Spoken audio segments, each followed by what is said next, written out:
You don't heal by pretending it didn't hurt. You heal when you face the chaos, when you step into the kitchen that burned you and decide you'll cook there again, this time on your terms. FX's The Bear isn't just a show about food. It's a story about trauma, control, and what it really means to survive the emotional storm of narcissistic abuse. The chaos around you is not your fault, but healing from it is your responsibility. When you've lived through narcissistic abuse, chaos becomes your normal.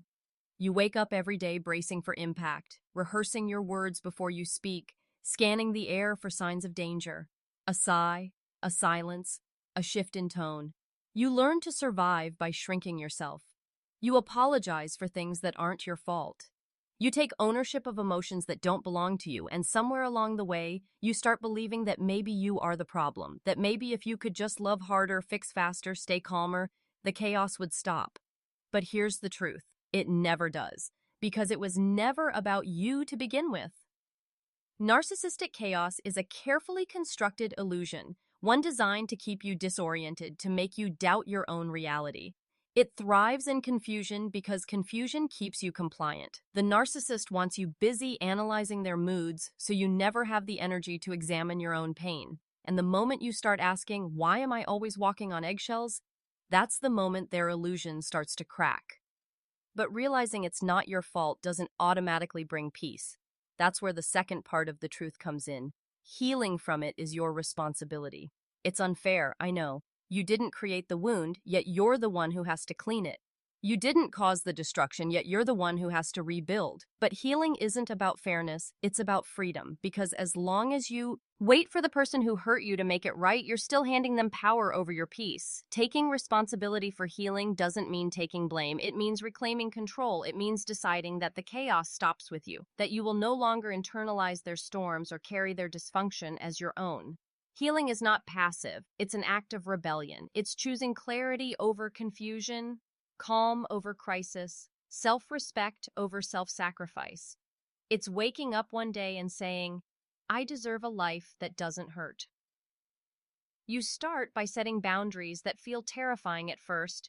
You learn to sit in silence without waiting for an explosion. You begin to trust your instincts again, that small voice that always knew when something wasn't right, and slowly the noise inside you begins to quiet. You realize that peace was never found in controlling the chaos outside you. It was always in creating stability within. So yes, the chaos around you was never your fault, but the life you build after it, that's yours entirely. You are the author of that story, the architect of that peace. And one day, you'll look back on all the storms you survived and realize something powerful. The chaos didn't break you. It built you into someone who finally knows what peace feels like and refuses to settle for anything less. Perfection is a trauma response, not a life goal. For many survivors of narcissistic abuse, perfection isn't a pursuit of excellence, it's a survival mechanism. You learn early on that mistakes aren't just mistakes, they're punishable offenses. Every wrong word, every perceived flaw, every moment of vulnerability becomes a reason for attack, criticism, or withdrawal. So you adapt. You start to perfect everything. Your tone, your timing, your behavior, because somewhere deep down, you believe that if you could just do everything right, you might finally be safe. That's the invisible wound perfectionism hides. It looks like ambition, but it's actually fear. It looks like strength, but it's rooted in anxiety. You become hyper-aware of how others see you, hypercritical of how you perform, and endlessly exhausted by the pressure to never mess up. Because in the world of a narcissist, love isn't unconditional, it's a transaction. Approval is given when you please them, and taken away when you don't. That kind of love teaches you to equate your worth with your usefulness, your perfection, your ability to keep the peace. But here's the heartbreaking truth. No matter how perfect you become, it will never be enough for someone who needs control to feel powerful. Narcissists move the goalpost every time you reach it. They keep you chasing their approval because that chase keeps you small, dependent, and distracted from seeing the truth, that you were never the problem. Healing from this means learning a radical new language, imperfection. It means unlearning the lie that your worth depends on your performance. It means giving yourself permission to be human, messy, emotional, inconsistent. and still entirely lovable. It's the practice of letting a dish break without panicking. It's the courage to speak your truth, even if your voice shakes. It's the grace of resting without guilt. When you start to release perfection, you begin to rediscover authenticity, the self that existed before the performance began. You reconnect with your creativity, your spontaneity, your softness. You stop editing your emotions for other people's comfort, and you realize that the person you've been trying to perfect was already enough all along. Healing from the perfection trap is slow work. You'll still hear that old voice, the one that whispers, "You could have done better." But now you answer differently. You say, "I did my best and that's enough." You start celebrating progress instead of punishing imperfection. You learn that being loved for who you are is infinitely more freeing than being liked for who you pretend to be. So perfection isn't the goal anymore. Peace is. Freedom is. Authenticity is. The scars, the cracks, the flaws, they don't make you unworthy. They make you real. And real is where healing begins. You don't need to be flawless to be loved. You just need to be free. And freedom starts the moment you stop trying to be perfect. Silence protects the narcissist. Truth protects you. Silence is one of the most powerful tools a narcissist uses to maintain control. It's not always the loud arguments or the cruel words that break you. It's the quiet, the silence that follows after they've wounded you, the absence of empathy, the refusal to acknowledge what happened. Over time, that silence becomes a cage. You stop talking about your pain because every time you try, you're dismissed, mocked, or punished. You stop reaching out for help because you're told you're overreacting or being dramatic. And before you know it, you've become fluent in suppression, trained to hold your truth hostage just to keep the peace. The narcissist thrives in that silence. It keeps their image intact, their manipulation unexposed, and their power alive. They count on you to stay quiet, to doubt yourself, to protect the very person who hurt you. You cover for them in front of friends, you make excuses for their behavior, and you internalize the blame. That's how narcissistic abuse sustains itself, not just through cruelty, but through your silence about it. But truth, even when it's uncomfortable, even when it shakes everything, is what sets you free. Speaking your truth doesn't just mean telling your story out loud, it means acknowledging it to yourself first. It means saying, yes, this happened, it was real, it hurt me. That moment is the first real crack in the narcissist's illusion, because the truth breaks the spell of confusion. It gives shape to the chaos. It allows you to see that what you experienced wasn't love, it was control disguised as care. The path to truth isn't easy. At first, it feels terrifying. You've been conditioned to believe that honesty will lead to punishment. You expect backlash, guilt, or abandonment, and sometimes that fear is real. Speaking truth can mean losing relationships, comfort, and even parts of your identity. But what you gain is something far greater: self-respect, clarity, and peace. The truth doesn't destroy you. It releases you from what was already destroying you in silence. Every time you tell your story, even if it's just in a journal, to a therapist, or to someone who listens without judgment, you reclaim a piece of yourself. You stop protecting the person who hurt you and start protecting the person who's healing you. The power shifts back into your hands. You realize that your voice, once silenced, now holds the strength to rebuild your life. The narcissist's greatest fear is exposure, not because of what it says about you, but because of what it reveals about them. When you tell the truth, you strip away their disguise. You remind them and yourself that control only exists when there's silence. Truth is your liberation. It's how you turn pain into wisdom, confusion into clarity, and survival into freedom. Your voice was never the problem. It was always the key. You are not the role they forced you to play. When you grow up around or love a narcissist, you don't realize at first that you're being cast in a role. They assign it slowly, quietly, through manipulation, guilt, and emotional conditioning. Maybe you were made to be the caretaker, the one who fixed everything, soothed every outburst, and carried every burden. Maybe you were the peacemaker, constantly walking on eggshells to prevent another explosion. Or maybe you were the scapegoat, blamed for everything that went wrong, absorbing their shame so they never had to face it. Whatever role they gave you, one truth remains: it was never yours to carry. A narcissist doesn't see you as a person. They see you as a mirror. Your purpose in their story is to reflect back what they want to believe about themselves. When you shine too bright, they dim you. When you express a truth they can't handle, they punish you. You learn quickly that love is conditional, that being accepted means shrinking, obeying, or pretending. Over time, the line between who you are and who they want you to be begins to blur. You lose your voice, your desires, your essence, all to maintain a false peace that was never real. But the moment you start to awaken, the moment you whisper, "I am not who they say I am," everything begins to change. It's terrifying at first because it means rewriting the only script you've ever known. You start questioning, who am I without their approval, without their narrative, without their chaos? Those questions can feel like standing in front of a mirror for the first time after years in the dark. But that's where your freedom begins, in remembering the self they tried to erase.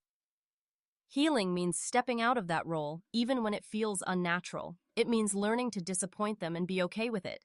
It means saying no without apology, setting boundaries, without guilt, and reclaiming the parts of you that were buried under their expectations. The more you do, the more you realize your worth was never dependent on how well you played their game. You start to see the difference between love that demands performance and love that allows presence. True connection doesn't require you to shrink. It welcomes your fullness, your flaws, your feelings, your truth. That's the kind of love you've been deprived of, but it's also the kind you can learn to give yourself. The roles they forced you into were cages built from fear, but your authentic self was never destroyed, only hidden. When you begin to live from that place again, you no longer need their validation, their permission, or their version of your story. You become your own author. You reclaim your identity, your voice, and your freedom, because you were never their reflection. You were always the light they couldn't stand to face. Rebuilding isn't starting over, it's starting truer. After narcissistic abuse, everything feels shattered. The version of life you once knew, your relationships, your beliefs, even your sense of self, lies in pieces on the floor. You stand there staring at the ruins, wondering if you'll ever feel whole again. It's tempting to believe you have to start from scratch, that everything is lost. But healing isn't about going back or starting over, it's about rebuilding from truth. This time, with awareness, boundaries, and self-respect as your foundation. The old version of you was built for survival. You learned to adapt, to please, to absorb pain quietly. You became who you needed to be to stay safe in an unsafe environment, but that version of you was never your authentic self. It was your armor. Now that the storm has passed, you get to lay that armor down. You get to build a life not out of fear, but out of freedom. Rebuilding begins in the small, quiet moments. It's the first deep breath you take when you realize you don't have to anticipate anyone's anger anymore. It's the comfort of choosing peace without feeling guilty. It's finding joy in simple things again. Music, sunlight, solitude. Every small act of self-trust becomes a brick in your new foundation. You start to understand that healing doesn't erase the past, it redefines it. Those experiences didn't destroy you. They revealed your strength, your resilience, and your capacity to rise.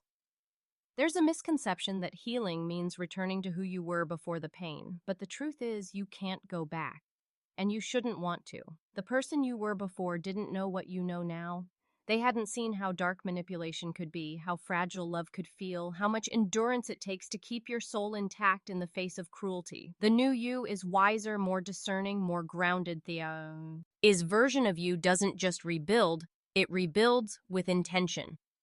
Rebuilding truer means you no longer decorate your life to impress others. You create it to feel aligned, peaceful, authentic, and honest. You learn to say no without guilt. You learn that solitude is not loneliness, but sacred space for growth.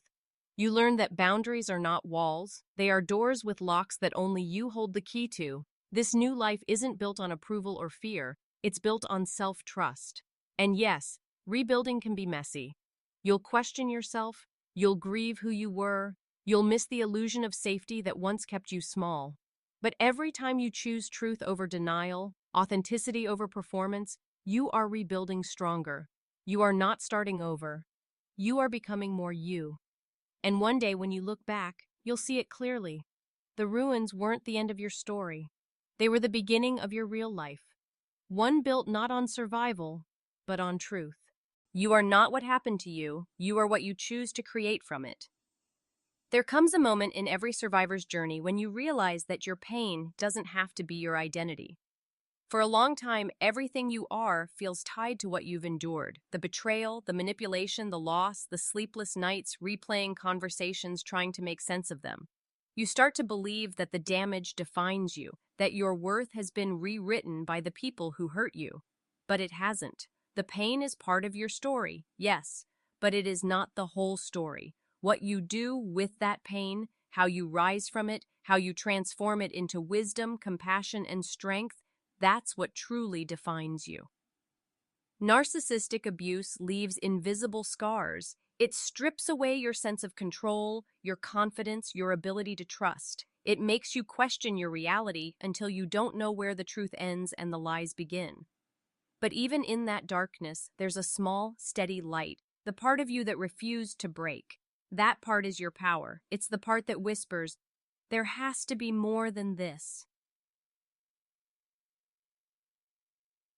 And that whisper is the beginning of your rebirth. Healing isn't about forgetting or pretending it never happened.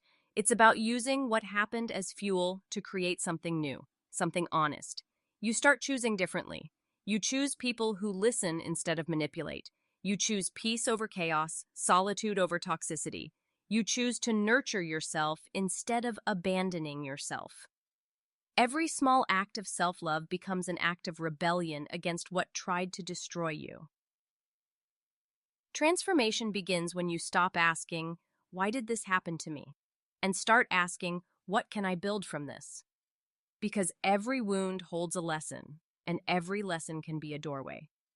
Pain becomes purpose when you decide it won't end with you. It becomes a message, a store, a strength you can offer to others who are still lost in the dark you once lived in. You are not the sum of your traumas. You are the sum of your choices after them. You are the courage it takes to get up again, the faith it takes to trust again, the tenderness it takes to love again.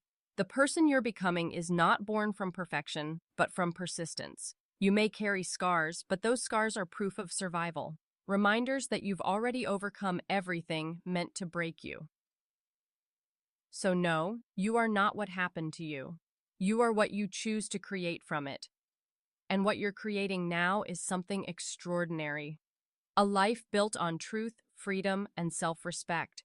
A version of you that no longer exists in reaction to pain, but in alignment with purpose. You didn't just survive your story, you're rewriting it, and this time, you're the author, not the victim.